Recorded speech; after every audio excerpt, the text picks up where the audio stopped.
Seek the spiritual realm where gods dwell. You have the ability to get there, perhaps even the ability to return. There you will receive the final truths of the heralds, the radiance, and honor himself. Go and seek it, Dalinar Kholin, if you would finish this journey. There's a lot of finality to the language she is using there. She keeps hitting on, these are the final answers. Go to this spiritual realm. You can get there. And who knows, maybe you'll come back.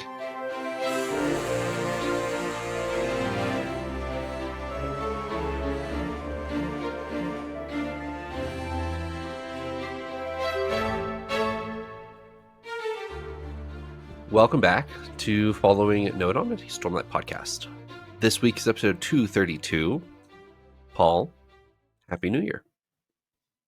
Happy New Year, and a late Merry Christmas if we didn't say that on one of our other normal episodes to everybody.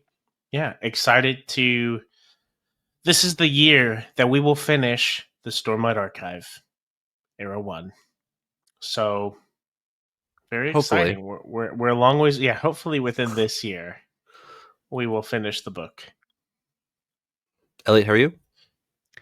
I'm doing excellent. Our listeners, you guys have probably been in 2025 for a few weeks now, but this is our first recording in 2025. So excited for what this year holds. End of Wind and Truth, finishing Stormlight, unless he announces that there's another secret project appendice to Stormlight, which I wouldn't put that past Brandon, but probably finishing Stormlight Era 1 this year. Yeah, we've recently read State of the Sanderson, or at least I've picked through a little bit, and Horneater is going to be in there somewhere, maybe a year, a little over a year from now is when Horneater is supposed to come out. So after that, I think Stormlight will be wrapped up fairly evenly. But Wind and Truth, chapters 14 through 16. Paul, do you have 2 words to extract from these chapters? I do.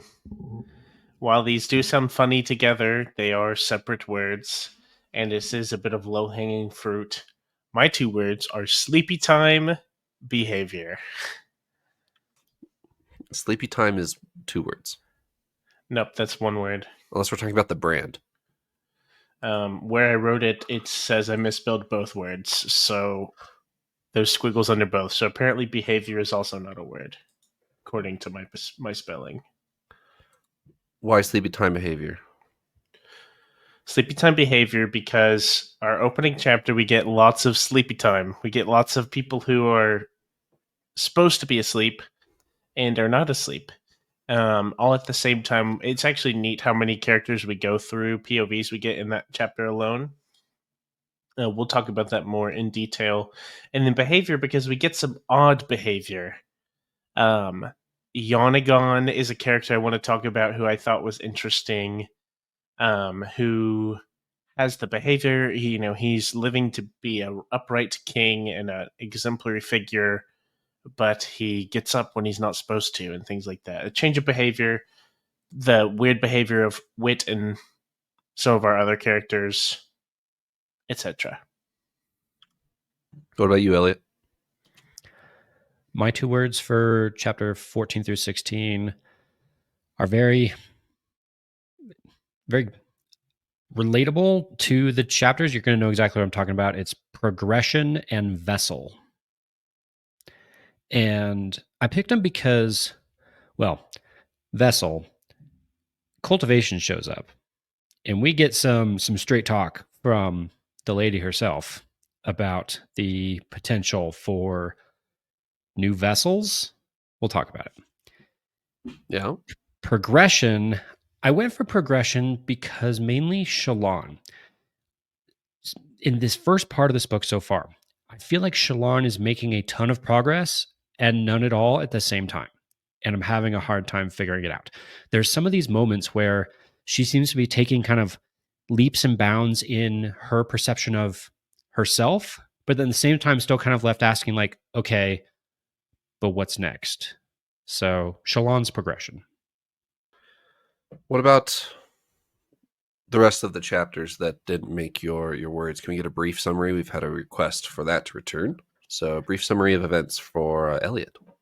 Yes, we do need to get back to giving you guys a quick summary of the chapters for those of you that read this weeks ago now, for all of you guys that rushed through the entire book in 48 hours, which one day I'll read a Brandon book in 48 hours, but it's not this day. In chapters 14, 15, and 16, we see, well, in chapter 14, we see Yasna. This is the chapter that we got an early preview of a long time ago. And it's Yasna and Wit is where we spend most of our time, although we hit the other perspectives as well.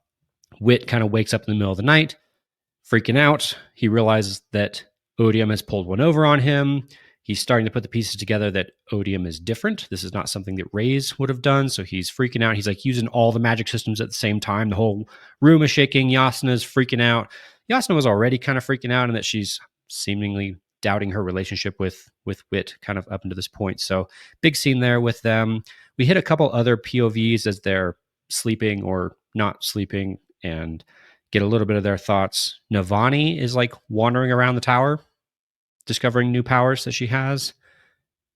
We learn, is this a chapter that like we spend some time with Queen Fen off doing things? Things, yes. Things, yes. She's Yes, busy doing some things. And Hanging out in a hammock. Hanging out in a hammock. Chapter 15 continues with things happening, and Shallan is doing some things. They have a shower in the room, which is magic. I guess it literally is magic, right? You got Fabriel's powering the Fabriel shower. magic shower was pretty cool. So they're enjoying the luxury of a shower. We got Shallan in there. She's trying to figure out how to deal with Mraize. She's having some conversations with Adolin, where Adolin's really supporting her. It's actually kind of sweet in parts of those. We get the kind of announcement that the offensives from the enemy are on the way. Azir, Thalen City, and the Shattered Plains are all under attack. What are we going to do? As Dalinar's on the way to that sea to go have that conversation with all the generals, Cultivation just walks up to him in the middle of Eurythera and says, "Hey, we need to have a chat." And so they have a chat. And she drops some big bombs, which we're going to talk about here in a second. And I think that gets us through like 90% of it. So we'll get into the details as we go. Sounds good. Thank you, Eliot. All right. I'm going to start off with a celebration. Our epigraphs are even more excerpts from The Way of Kings. If there is one Way of Kings fan, it is me. And I'm very happy about it. In-world Way of Kings. In-world Way, yes. Yeah. However, we are going to stay to our pattern of day one and do epigraphs every other day instead of every day or every week, I should say. So we will cover epigraphs next week of everything up until that point. So, yes, we're going to acknowledge that we have epigraphs from the Way of Kings. I'm very excited about it. We'll talk about it next week. We continue to follow Noadon, as they say. Noadon has come back around to being relevant, which I'm very excited about.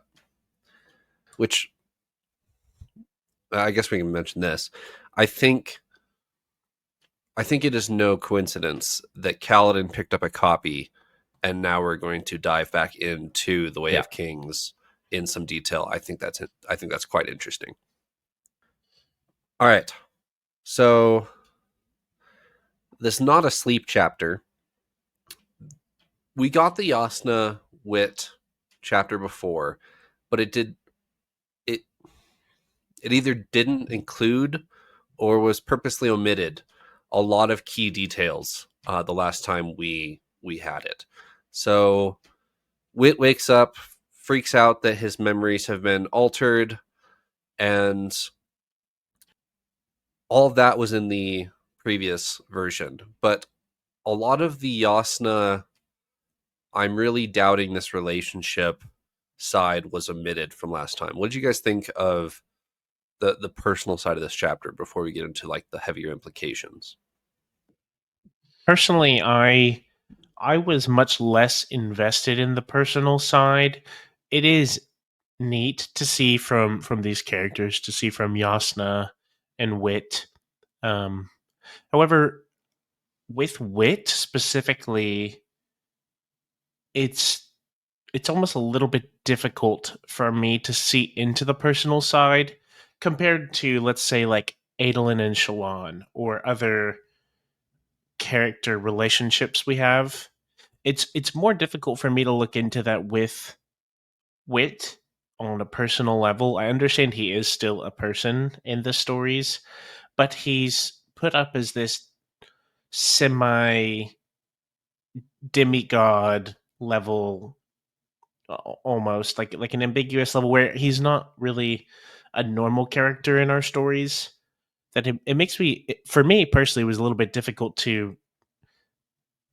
I guess I don't know. I don't know what I'm trying to say exactly. It didn't quite click. I wasn't like, oh no, Yasna and Wit are having relationship problems.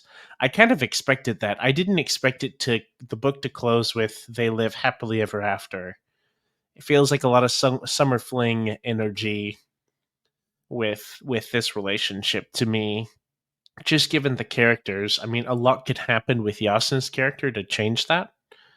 But to me, the personal side wasn't so strong, I suppose. I didn't feel particularly strong about it one way or the other.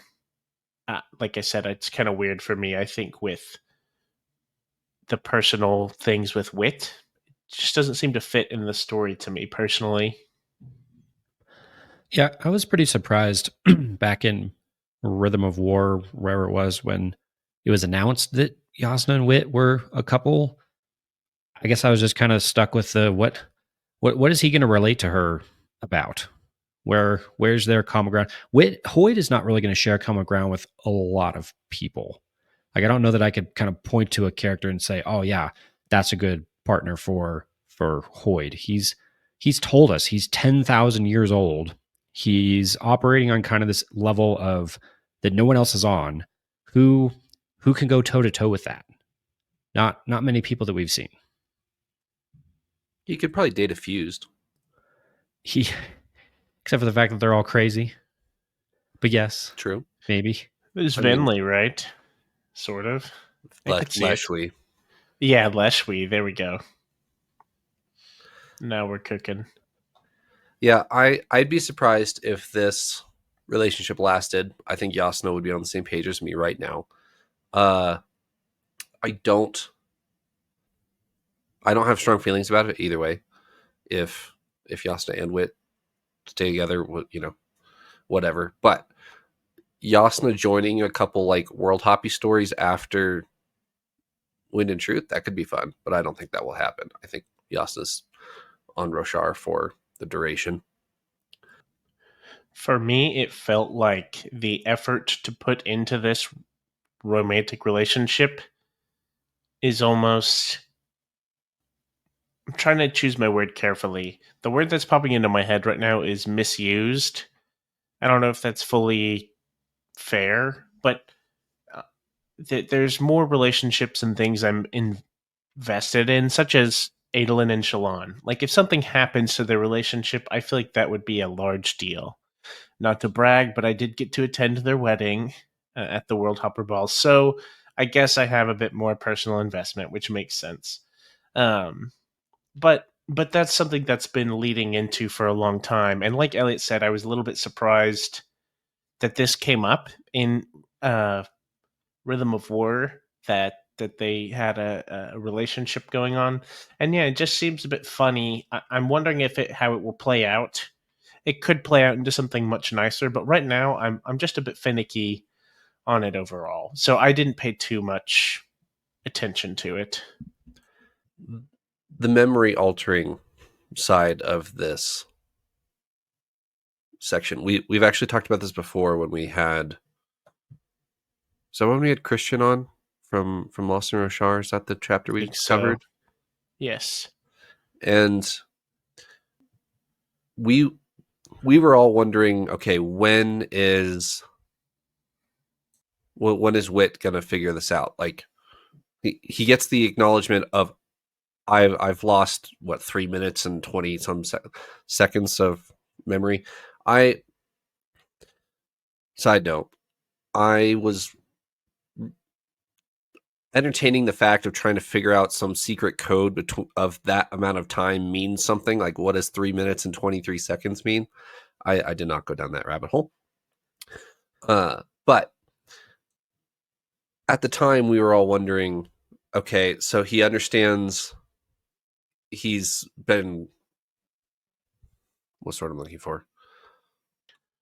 Bamboozled. He's Sure. been bamboozled by Odium. He's been hoodwinked. Yes. And so when is he going to figure out the full implications of that? And it appears to be now that he's going to sit down and figure all that out. So I am looking forward to that. Anything else from the Wit chapter? Like, he does a bunch of like really odd magic system stuff, like all within a paragraph. He throws a bunch of sand against the wall. He's like maybe steel pushes her jewelry away, and then the room like resonates and rattles, and then he changes appearance physically as well. Yeah, which is kind of interesting, which doesn't surprise us. I think we've already identified that Hoyd has been described as like different things in the past, but it almost, it could be hinting at like soul stamps. It could be hinting at something else. I actually wrote down in my notes, have we eliminated the option of Hoyd straight up being a dragon? We know he's from Yolen, and we've kind of been hinted that he's not a dragon because he talks to other dragons. But the like one defining thing we know about dragons is shapeshifting. He's doing that in this scene. Is that a possibility? I guess I haven't really thought about it, but yeah, you're right. It definitely could be. This is one of those predictions thrown out there that I can't believe I haven't considered before. Yeah, because you make a great point. We think of Hoyd as hopping around everywhere and all sorts of things, and talking to dragons, but we've never thought of him being a dragon. We know that there's a dragon on Roshar, right? That's confirmed. That there is like one dragon on Roshar, or am I thinking of the Khandra? There's supposed to be one Khandra on Roshar. there is one Khandra on Roshar. I believe it has been extra literally confirmed that Cultivation is a dragon. Interesting. Okay. So yeah, I too was in the realm of like, have I thought about that before? Have we considered this? Could Hoyd be a dragon? Does it matter? I don't know if it matters necessarily right now, but I wrote that down because it kind of popped into my brain as he's doing all the crazy magics and changing his appearance physically. You mentioned Khandra. That was another thing I wrote down here because when we read the early version of this, there was a lot of emphasis on the contract. And he ended the chapter with like, I know an expert on contracts, so I'll go talk to them. And I jumped on that because we were like in the middle of Mistborn right at that time. And I went, contracts equals Khandra. Boom. He's going to go talk to the Khandra. We'd like just finished Well of Ascension. Yeah. And that's the big like Tensoon or Sir contract reveal. And so you're like, oh, contract. Yes. And I did not go back and like word by word compare, but I'm pretty sure there's far less emphasis on contract in this released version. And that final line of like, I'm going to go talk to someone got changed to, I need to go talk to an old friend or something. And then I think later we find out it's Frost, I think. And so my Khandra theory got completely shattered in this final released version of this tier. Unfortunate. We're still looking for Waldo. The Navani section. I want to talk about the Navani section. She's kind of wandering around the tower, exploring some old tunnel that was previously locked or whatever. And 2 revelations or reveals that we get about Navani, or that she reveals about herself. A, she doesn't need to sleep. B, she's now like physically tethered to the tower. She's not allowed to leave the tower for more than a handful of weeks is the time frame it gives. I think that's fine. I just think it's very odd that we'd go for like super powerful bondsmith with this quirk and bug at the same time. Like, Navani now can spend every waking moment, period, figuring out fabrials and mechanics and engineering, what she's always wanted to do. But she can't leave. I thought that was a very odd, like, D&D style drawback and perk. What'd you guys think of that? I'm getting similar vibes here. It does feel like power's getting ramped and ramped and ramped and ramped, and then Brandon's like, okay, this is getting a little out of hand. I need to add some checks and balances in here. And so he's like, artificially sounds too harsh. I think he does have some decent reasons here, but it does feel like it's almost like he's, mixing up the cake and was like, oops, too much of that. Oh, let's balance that out with a little bit of this, and kind of rating back in, because the tower, like Urathiru and the sibling, have gotten ridiculously powerful. That's kind of been slow fed to us throughout this. There's like, oh yeah, the Windrunners can just fly around everywhere. Everyone has unlimited Stormlight. You can't hurt yourself because it's just, there's life flowing through every little thing. Oh yeah, Fused walks in here, incapacitated instantly, all this crazy stuff. And then the only way we kind of limit that is like, oh yeah, that only happens here. You leave the tower and you lose all your lifelike. You leave the tower, you lose your bond to the sibling. All these things seem to be like, that's a little too much. I guess that can only happen here at the tower. Yeah, I was gonna say, first off, I'm a bit jealous. I've always had the dream of what if I didn't have to sleep and I could just do things all the time. Would be pretty cool. So I'm a bit jealous of Navani here, and she has that feeling as well. She's like, but think of how much I could accomplish by adding so much time to each day, which is really neat. And I'm curious to see how that plays out. I imagine we will see all sorts of new discoveries and fabrial science things because of the time and because of her bond with the sibling as well. If time, I mean, we have 8 days here or whatever, so I'm guessing that any discoveries will have to be pretty sped up. But yeah, it felt a bit funny that she couldn't leave. I didn't think as much of it maybe as you did, Trevor. But you're right. What it actually made me think of is, why is Navani as a bondsmith have these pros and cons, and Dalinar as a bondsmith seemingly doesn't? I'm not sure, but yeah, it feels like they're adding stuff to the new Radiance. Like, I feel like we understood what a Radiant did, and now there's all sorts of crazy stuff. Shallan is the prime example of that. I think it really comes down to, I don't think this will have much to do with this book. I think this will be more relevant and more like theory crafting if Navani survives this book, or if we get a new Tower Bondsmith in the back 5.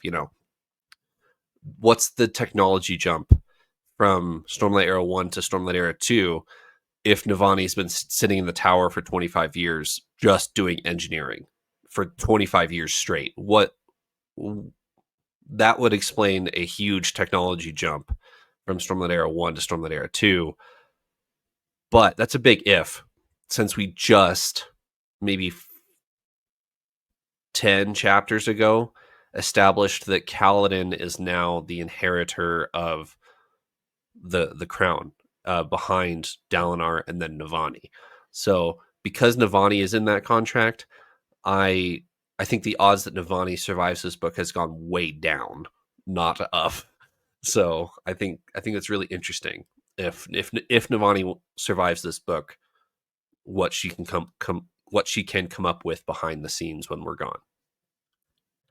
That's a cool thought, though. I hadn't thought about that. Of in a Stormlight era 2, maybe it does start to get a bit sci-fi. I could totally see Urithiru becoming the mecca of science on Right. Rashar, where Right. everything technology kind of revolves around Urithiru. All the best technologies and universities and stuff are all in Urithiru. It all kind of it feeds out of there, all kind of based on Navani's interests and her new abilities and what she could do with this in the next few years. That's a cool thought. But she has to survive. Correct. The Yonagon snippet in chapter 14, I did want to highlight because I'm going to talk about this a little bit more next week, I think, but I'm really enjoying stopping and spending the time with our smaller characters, like B and C tier level characters, not like character virtue wise, but like page count wise. We have a lot to do in this book. I think it's really cool that we're stopping to spend the time with some of these smaller characters like Yonagon. I think that's a really good thing to do, even though we have so much to do in this book with our really prominent characters. This is something I've been thinking a lot about. I honestly don't know why I'm thinking so much about it, but coming into this book, I wanted I kind of wanted to cut to the chase. Let's get to the big payoff moments we've been waiting for many books now. And so I didn't really, on my wish list was not, let's bring new characters into the mix, let's flesh out more characters and things. I feel like we need to finish what we've started and go from there. However, I think the end of this chapter with Yonagon, I thought was really cool. Got my brain kind of spinning for a while. So Yonagon, it's really funny how it's written as well. It says Yonagon was asleep or whatever, and it's because he's the king of Azir, right, or the leader of Azir, and he follows his schedule minute by minute every day. And this is the time he's scheduled to be sleeping. Therefore, he is asleep. But he's thinking, so therefore these are the thoughts of a dreaming from a dream of a sleeping man, which is really, really fun. I enjoyed just how that was written. That was very clever. And he's dreaming things that a king such as himself should not be thinking. But it's okay because he's dreaming, right? And he's thinking about Dalinar and a lot of our other characters who are noble and basically and do big things, essentially. Don't just follow their little schedule. They are war heroes and major leaders uniting nations and all these fast things. He really looks up to Dalinar, but that's something he kind of feels on the inside, but he can't really show. Given the culture, the context of his culture that we learn in this chapter, sounds like those ambitions are not something that are looked upon highly by his people and his station. But I thought it was really interesting. And I think this is planting a really cool seed where we might see Yonagon kind of embody a lot of the things that we really like in fantasy and a lot of the things we appreciate of someone in a station who essentially looks to go beyond his station because it's the right thing to do. It feels like we're headed down that path where we're getting that kindled. I don't know. I haven't, we haven't seen anything else from Yonagon, but it really got my brain spinning that I think it could be a really cool little additional character in here. I'm glad that these characters are being fleshed out as we kind of have these like, these like meetings and such. So all in all, if you asked me before I read this chapter, do you want to see more of these characters fleshed out? I would have said no. However, after reading this, my mind has changed on these characters. I think this was really well done and definitely a highlight for me. Into chapter 15, we have an intimate scene between Adolin and Shallan. And it kind of ties back to chapter 14. With our preview chapters, we got 14 and 15 together, isolated. And so me, David, and Tim read them, and we're like, wow, that's a lot of intimate scenes back to back. And we talked for most of that episode about that. So what were you guys' thoughts about exploring showers in Ethereal, or do we not need to expound upon that anymore? I will say, Shalon is confirmed as pregnant is on my bingo board, so there's a point in my favor. It is moving that Yeah, direction. Yes. I was getting flashbacks to Yumi. Mild spoilers for Yumi, not too much. There's a hefty amount of intimate scenes in Yumi, and there's some awkward parts in there, but I actually at the end of the day really appreciated how Brandon incorporated that into the story of Yumi and the Nightmare Painter. It felt like it fit at the end of the day. I'm hesitant about whether this type of scene is going to fit in a Stormlight, but I'm very willing to withhold my thoughts until the end. I want to read the whole book. I want to see how far he's going to lean into this kind of stuff, and then kind of pull my thoughts together at the end. So I'm gonna roll with it for now. I'm getting some flashbacks of Yumi. I thought Yumi did it well. Let's see where this one goes. I largely agree with what you were saying, Eliot. I'm kind of reserving any final thoughts as to honestly the relevance or things. Right now, my guess, like zooming out a bit to society at the moment, like I think most popular authors right now, the romantasy genre is very, very popular and has been on the rise for a long time. Personally, I feel like this scene and some of the other scenes in this episode, I don't think that they would have been a part of Brandon's writing if that wasn't such a fad at the moment. I could be wrong. This could have been in his notes and books for years and years. But I just don't I kind of agree that right now it doesn't seem to fit the setting that we've cultivated. No, no shard pun intended, that we've cultivated so far through this story. So I felt a little like it was almost a little cheap for that reason, because I feel like it was maybe thrown in to appeal to another audience. But then again, I understand that Brandon Sanderson, he's said many times he writes what he wants to write, not because he's told to write something. So this is something he wanted to include. However, I feel like it was added for that reason, and it's not my cup of tea. Like Elliot said, I think also Yumi did it really well, and it contributed to the direct storyline that was had. That's what that book did. I don't feel like this book. I feel like that's not what this series is doing. I guess like the focus. So it felt a little out of place to me. I will say this, and for people who have read the full book, maybe this sounds really wise or maybe it doesn't.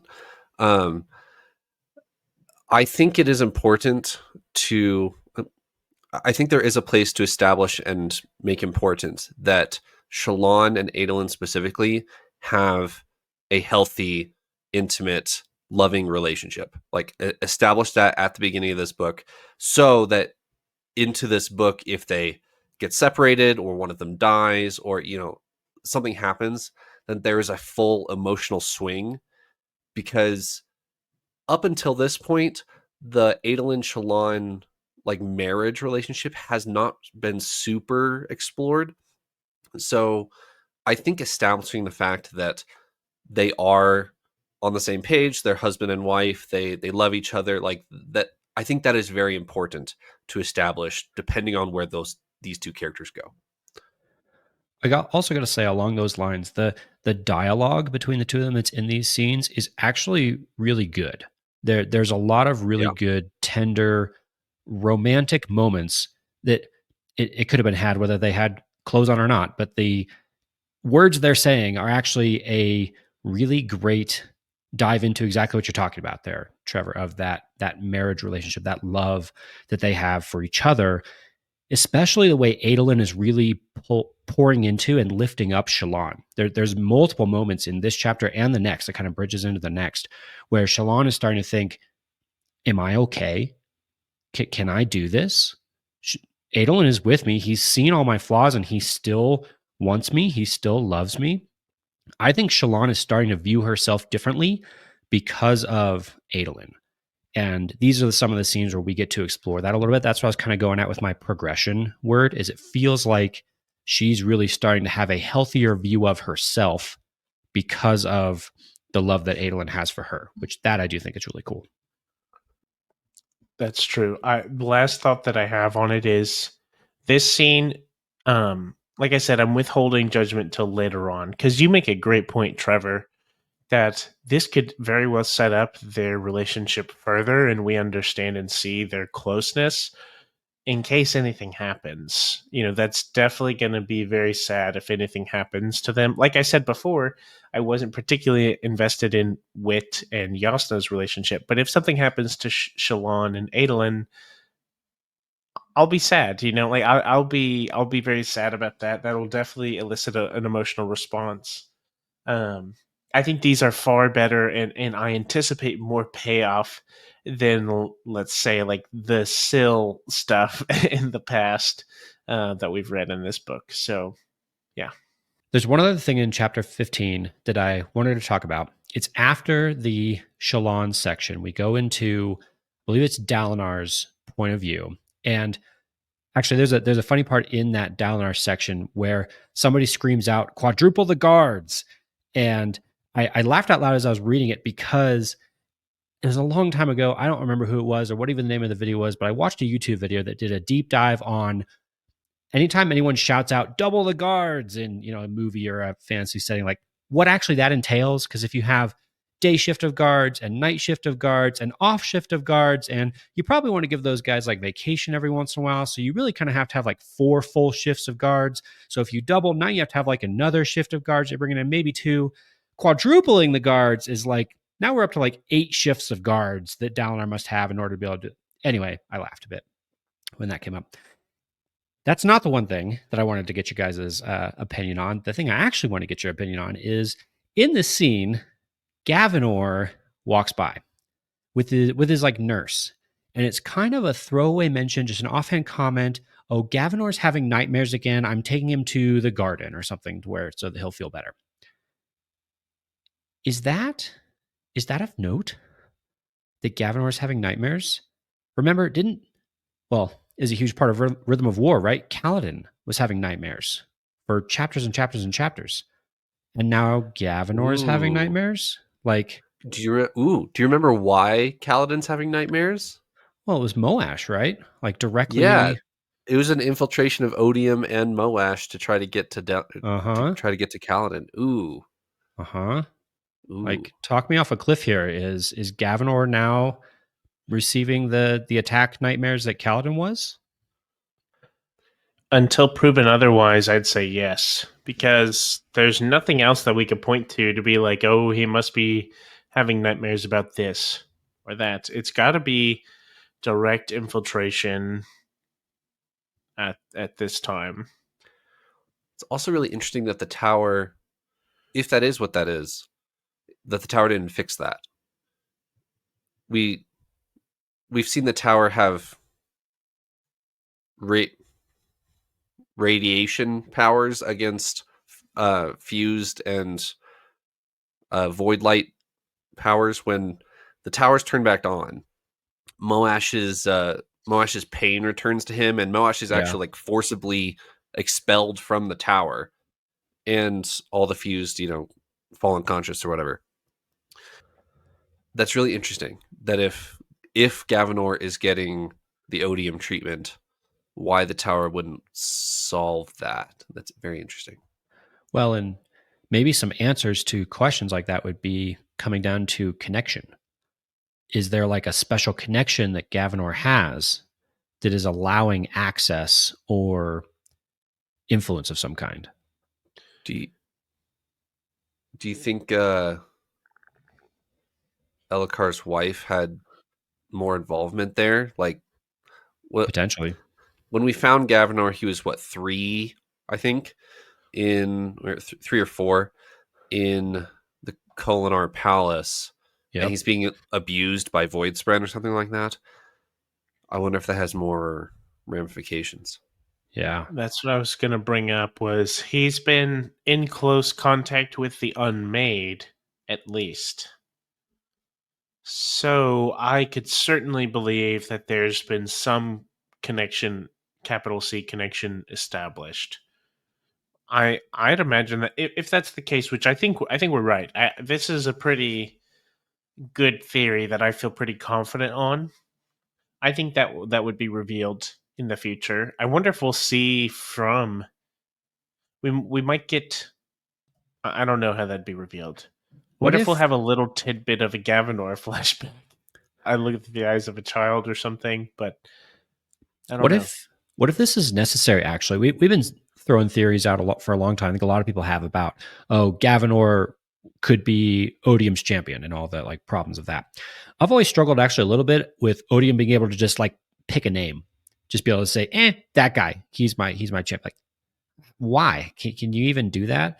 Maybe this connection that we're theorizing maybe exists. Maybe that's actually important. Is Odium needs a line to someone to get them to accept that championship, and maybe this is like the way in to enable that theory that's been out there for a long time.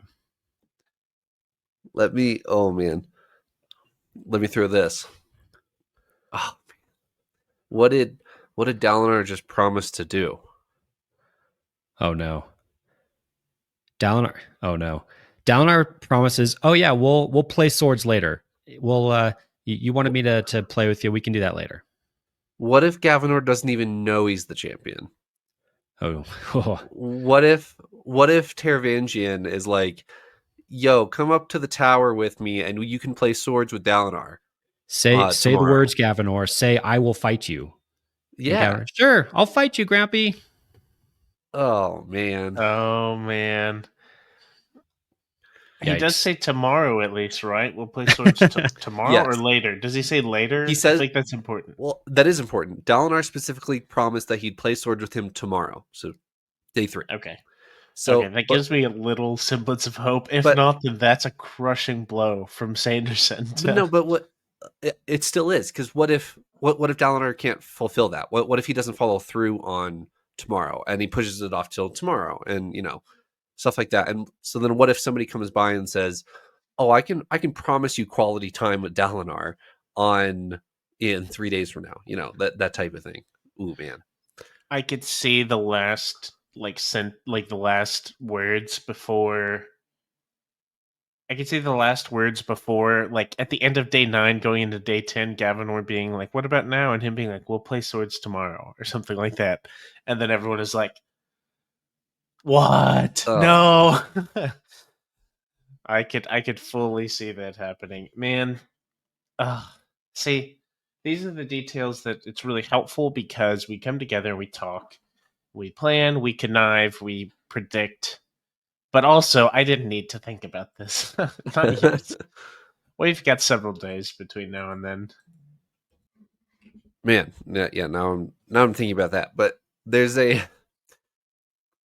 cultivation conversation that we need to talk about. Okay, so Cultivation finally talks to Dalinar for the first time since Oathbringer flashbacks. And for us, it's been like a month since we read this chapter, but for our people who are following along, it was last week. Cultivation just came out of the interlude with Odium. Do you guys remember that interlude where Odium has said, "I'm going to Yes. save them all until there's one god," and Cultivation and Odium split on not friendly terms? Cultivation has just come out of that interlude, presumably, come to Dalinar, and she talks to him about like 2 major things.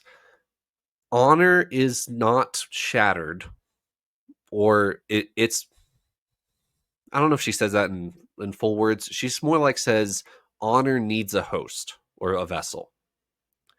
And then the second part of that is, as a bondsmith, you can visit the spiritual realm. Which one of those do you guys want to tackle first? Because there's some other things that she doesn't say that I want to talk about, but let's talk about what she does say first. And you can visit the spiritual realm and hang out with the past or something. I don't know, like go see other visions. And honor needs a vessel. Which one do you guys want to talk about first? I would like to talk about this spiritual realm. What it signifies that there's lots of things that Dalinar still needs to learn. And he's like, there's no time. And she's like, well, you need to go to the spiritual realm, essentially implying you need to go to the spiritual realm, and that's where you'll see things. I think Dalinar asks, like, oh, like more visions, like we'll do more visions and I'll learn more. I think even does he? Sorry, I get the details a little scrambled up. You might have to correct me. I think Cultivation says either he needs to ask the Stormfather about this, or she says something along the lines of there's more visions or more things that Dalinar doesn't know about that the Stormfather hasn't been forthcoming with. He hasn't been bringing it up, but you need to ask the Stormfather about and learn these things. Here's what she says. Seek the spiritual realm where gods dwell. You have the ability to get there, perhaps even the ability to return. There you will receive the final truths of the heralds, the radiance, and honor himself. Go and seek it, Dalinar Kholin, if you would finish this journey. There's a lot of like finality to the language she's using there. She keeps hitting on these are the final answers. Go to the spiritual realm. You can get there. And who knows, maybe you'll come back. Yeah. I also did key into that line, which I'll talk about more in a second. But Dalinar then takes that conversation and goes to the Stormfather, and the Stormfather's upset that Dalinar wants more truth. And I'm like, okay, well, let's take a pause here. One, who do we trust more right now? Cultivation or the Stormfather? Because the Stormfather seems to take the stance of these truths could be dangerous and you don't deserve them. It will do more harm than good to pursue them. And Cultivation saying you need them to fight Odium. Who do we trust? Does she say to fight Odium? Yeah, she says, hold on. It's at least implied. It's at least something along the lines of like to withstand or to stand against or to defeat Odium. I don't know if she says specifically fight, but it's at least implied that you need to understand more things to deal with Odium. I think you are right. The path to defeating Odium is not through your powers alone. It is through understanding. You need to see the history of the world. Yeah. Okay. Yeah. Who do we trust more? Gosh, I don't even know. I don't necessarily trust the Stormfather because he's withheld information before. He seems to have honorable intentions, with all implications of that word, but not maybe like the best decision making, perhaps. So like that almost makes me want to trust Cultivation more, but we've already discovered that Cultivation is pulling a lot of strings in the background and not necessarily aligned with maybe where some of our heroes are going towards. So do I trust Cultivation? Not really either. Yeah, I've been wrestling with this. I think my opinion on this would change drastically if we hadn't read the prologue, the prologue to this book, to book 5. Right.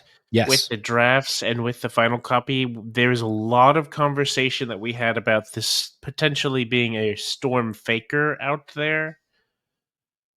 Still don't know, or could I still can't fully like rectify the specifics of what that would imply. Like what because Dalinar, I keep reminding myself, Dalinar is a bondsmith. He is, and there can only be X amount of bondsmiths, so it's pretty legit. It's not like Gavilar, who didn't actually have a bond or things like that. Like that could be a fake thing. We've talked about that.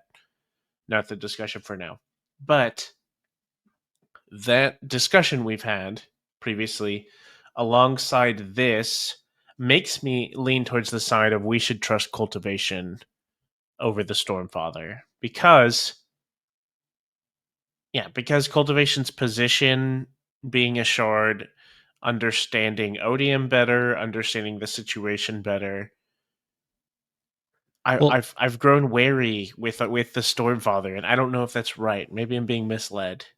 Here's the thing. What if the Stormfather just straight up knows all this? He knows that Honor's out there, and his role is like gatekeeper, guardian. He's protecting the source of honor, trying to find the right new vessel. Like what if that's what all this is about? Is a Stormfather is just out there trying to find the right new vessel for honor. And so he's withholding a ton of information because he wants exactly the right person to take up honor. So all of this is just like trials. First it was Gavilar, then it's been Right. Dalinar, and he still hasn't, like the Stormfather still hasn't decided, and apparently has maybe even decided not that Dalinar is the right person to take up honor. So the Stormfather's playing all the cards really close. At least that's what it seems. I'm going to go ahead and get into this. I would be way more at ease with Cultivation had she included information that she just learned.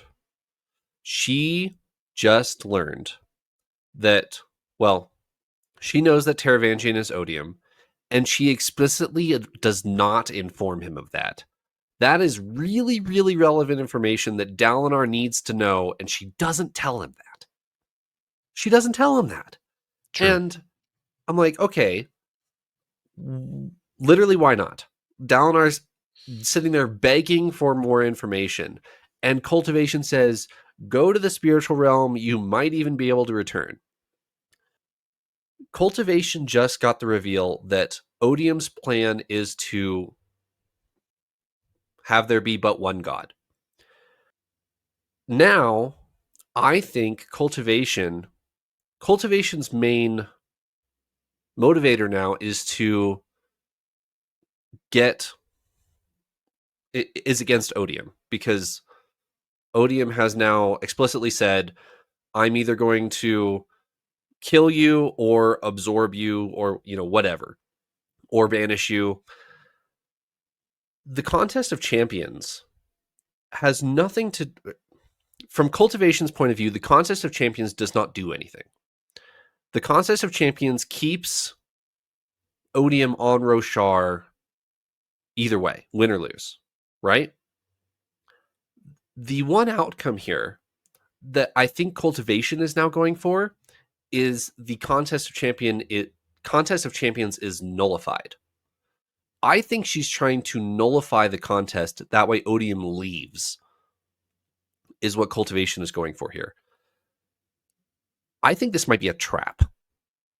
That Dalinar may be stuck in the spiritual realm or die in the spiritual realm, or she's trying to mislead Dalinar to nullify the contract. That way Odium goes and kills other shards. I think she's trying to buy herself time here, not be on Dalinar's side. What do you guys think? I think your logic certainly checks out. And I'm going to apologize in advance for my input here, because my input is less story logic and more like meta, what should happen, what needs to happen, and in our ongoing story logic. I am always frustrated whenever characters get introduced to each other and don't instantly tell each other the main thing. Like, I wish Cultivation said, it's Taravangian that's now Odium. Like, you need to know this so that you can prepare and etc. Yeah. But I feel that would pull the rug out from a lot of the questioning in the story. Hoyt has his realization that this is not Ray's So our characters kind of, I feel like, have to discover that it's not Raisin, that it's Teravangian or something, which I would much rather Cultivation just tell him right now. But I understand from a storytelling point why you might not do that. And I don't think that would impact Cultivation's like motives or sides. I do kind of agree with you that Cultivation might be. The thing is, we aren't confident in Cultivation's motives. We know that she's against Odium, but we don't know if she's looking for the scapegoat of, yeah, let's go ahead and kick Odium off Roshar. I'm not worried about the other planets. I'm just worried about my planet. Or if she is trying to defeat. Because another thing that makes me, I feel a bit biased towards trusting Cultivation here is we are seeing the matchup here, Dalinar versus Todium, and we know that this is now sort of rigged somehow with the contract. It doesn't seem like there's a way for him to win. I feel like if there is a way, you're gonna have to risk it and take Cultivation's advice on this whole spiritual realm thing. We don't really know what it is, but he's gonna just have to take a leap of faith and try to figure that out. I don't. To me, there's not another satisfying way for there to be victory there. We might not have victory, and if so, then that'll all come crashing down. But I'm thinking about it a little more metagame for how the story, I think, is supposed to go. But that's not fun. That's I like the way you're thinking through it a lot more, Trevor. Well, we already have one reason to go to the spiritual realm. Now we have two. Shallan was already given the nugget of information that Ba Adel Mishram is imprisoned in the spiritual realm. You can go get her. So now we have two reasons to go there, which makes me seem really likely that we're probably going to go there. I'm very much in the camp though of I'm not sure we can trust Cultivation. I like Trevor's thoughts a lot of the ends don't quite meet for what she's doing. I'm really trying to look at this from Cultivation's perspective. Why is she telling this information? Why now? And what changed from the interlude? What did we learn in the interlude that she's now willing to talk to Dalinar? And that's where all that all led me. Is she's trying to expel Odium from the system just as a self-preservation thing. And that's where that led me. I think we do got to remember that, like in that interlude, she talks about Cultivation's approach, her methodology is very close to like Harmony's. She wants to not interfere as much as possible. She's Cultivation. She's a gardener. She's always going to play the long game. She's making the small pruning here, the small, fertilizer there, so that the end product is what she wants. She's not going to like take a direct role in what's happening. So it's almost like she has to do a little bit of guesswork. She's like, what's the right nudge to get you to the direction that I want you to go in? That's I think what she's doing here. What about the reveal that Honor's not splintered and you can still pick it up? I read that and I was like, oh, okay, that's literally not true. But where did I get that information? Am I being lied to now, or was I being lied to in the past? That was my initial reaction. This is a really good question. I'm gonna double down here. I'm doubling downing and trusting Cultivation's word here that it is true and it is the case. If you would like for me to back that up with facts and logic, I'm afraid I cannot. I think I'm going to dispute it with facts and logic. I think Cultivation is simply telling Dalinar what he wants to hear. Dalinar is desperately looking for some weapon against Odium, and Cultivation's like, yo, Honor's still there. You can go find it in the spiritual realm. And then he goes off and dies. Like, I don't see this ending well for Dalinar at all. The thing is, I have too much faith in Dalinar's plot armor to at least make it to the contest of champions. Okay. I think after that he could die. I could certainly see that being a fairly likely outcome. However, I don't see him dying before the Contest of Champions. So that'd be a crazy twist, and we'll really have to figure out what's going to happen from there. But I don't think he will. I think he's going to have enough plot armor to make it through. So that probably leans into my just go check out the spiritual realm, go find honor, learn everything there is to learn, and then make your way back home. And then you'll be so much better for it. I have one reason to believe cultivation here. I agree it seems the opposite of what we've been told before. But she says in here, the Spren are not the splinters of honor. They were here before honor. And I'm racking my brains. I can't tell you where, but haven't we been told that before? That Yes. Spren predate the shards on Roshar? We know the High Storm predates the shards, and yes, the Spren also predate the shards. So she uses that as her evidence for honor was not splintered. And that part checks out for me. We've been told, oh yeah, the Spren are all splinters of honor. And then I think this plus wherever I'm getting that other information, I think refutes that. That the Spren are tied to shards, they're tied to Adonalsium, they're little bits of investiture. All of it's related, it's all linked, connected, if you will.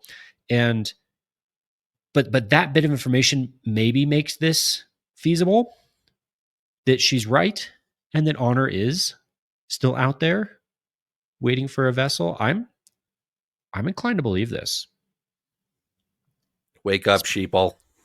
Well, if this is true, I think this makes the whole rest of this book the giant question of who will take up honor. Who will take up honor? The end game just changed, if this is true. The end game before was who's going to fight Odium. Now that's the middle game.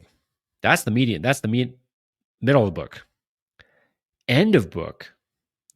Are we trying to find out who is going to ascend to the vessel of honor? I think so. Do we start throwing names in the hat for that? It's going to be Sazed. No, darn it. Oh my.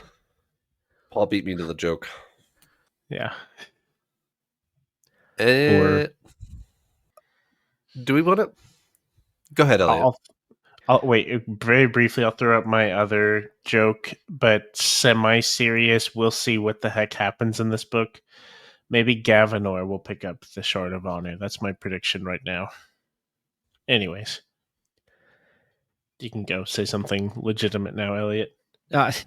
Just to throw my final thoughts at it, I think that might help explain some of the secretiveness of the Stormfather. Back to this whole why are they not sharing information they have? Stormfather falls in the same category. Why is he not all in with everything he has? He's playing very cautiously. Maybe that's because honor is still out there and he's trying to protect a vulnerable honor. That jives with the Spren theory to make me want to believe cultivation. Do I trust cultivation? Absolutely not. Is cultivation just trying to trick us all and Dalinar for her own ends? Very possible as well. I feel like these are the questions now as we head further into the book. Yeah, I don't know. I don't know where I land on. I definitely don't trust cultivation, but I also definitely don't trust the Stormfather. So I think Dalinar is in a lose-lose here, and I'm happy to be proven wrong, but that's where I land. Do I drink the cup in front of me or the cup in front of you? Yes, exactly. I have one quick question, and we I don't think we need to elaborate too much on this, but a quick prediction: when do y'all think Dalinar will learn? Day, pick a day, day 10 to day. I guess technically day 2. We haven't finished day 2. When do you think Dalinar will learn that Taravangian is Odium? I thought this was going to be an earlier reveal, and now I don't know. We know it's not Ray's. Our characters know it's not Ray's now, or Wit knows it's not Ray's. But when will Dalinar figure out that it's Taravangian? I think it is either day 3 or day 10. And there's nothing in between. If I had to put my chips on it, I would probably say day 3. So I'm going to go in between and say day 9. I think the night before, Odium and Dalinar have a chat. And Dalinar's like feeling good going into the contest. And then day 9, Odium appears. They have another heart-to-heart. Dalinar goes, "Oh crap, you're Taravangian." And then he's freaking out going into day 10 of the actual thing. That's our tension at the end. I had the exact same thought, actually, Eliot. I think it's going to be an oh crap moment right before the contest, but not necessarily they walk out and see. I think at day 9, if not, that it'll be like a day 4 or 5 where they get to planning and then they're like, oh no, we have to totally rethink this. I think it's going to be day 9, like end of day 9. Anything else? That's it for me. Do I get to cross off my bingo board that Cultivation's the mastermind behind the plot?